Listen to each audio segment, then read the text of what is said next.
আসসালামু আলাইকুম ফেসবুক বন্ধুরা। ও কেমন আছেন?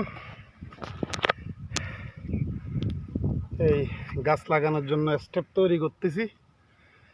প্রত্যেকটা এক একটা স্টেপে একটা করে চারা দিব। ফোন দিছি বা ফেসবুকে আসছি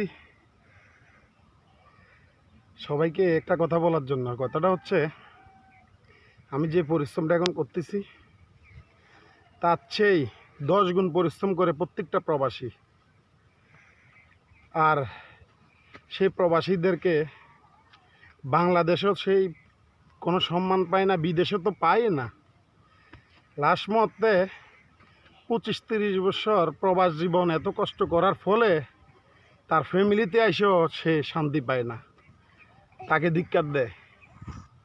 তো সবাইকে বলতেছি, প্রবাসীদেরকে সম্মান করবেন, প্রবাসীদের ঘাম ঝরানো টাকা তাদেরকে মূল্যায়ন দিবেন। সরকারের কাছে জোর দাবি, প্রত্যেকটা প্রবাসী যেন এই কি বলে সরকারি রিটায়ারমেন্টের মতো আলাদা একটা ব্যবস্থা করা হোক।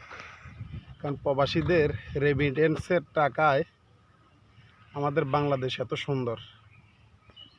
সরকার যে কয় টাকা আনে বিদেশ থেকে, ভিক্ষা করে কয় টাকা আনে, আর প্রবাসীদের ঘাম ঝরানো টাকা দিয়ে এই বাংলাদেশ, সেটা আমরা জানি। তো প্রত্যেকটা প্রবাসীকে সম্মান দিয়ে কথা বলবেন। বেশিরভাগ যারা আইনশৃঙ্খলা বাহিনী আছেন তারা প্রত্যেকটা প্রবাসীকে সম্মান দিয়ে কথা বলবেন।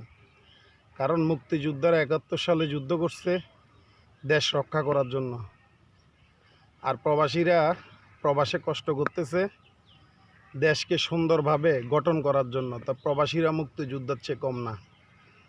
তো সবসময় প্রবাসীদেরকে সাপোর্ট করবেন। প্রবাসীর কষ্টের ফলটা যেন তারা দেশে আইসা নিজেকে নিজে প্রাউড ফিল করতে পারে। তোকে আর বেশি কিছু বলবো না। আসসালামু আলাইকুম রহমতুল্লাহ।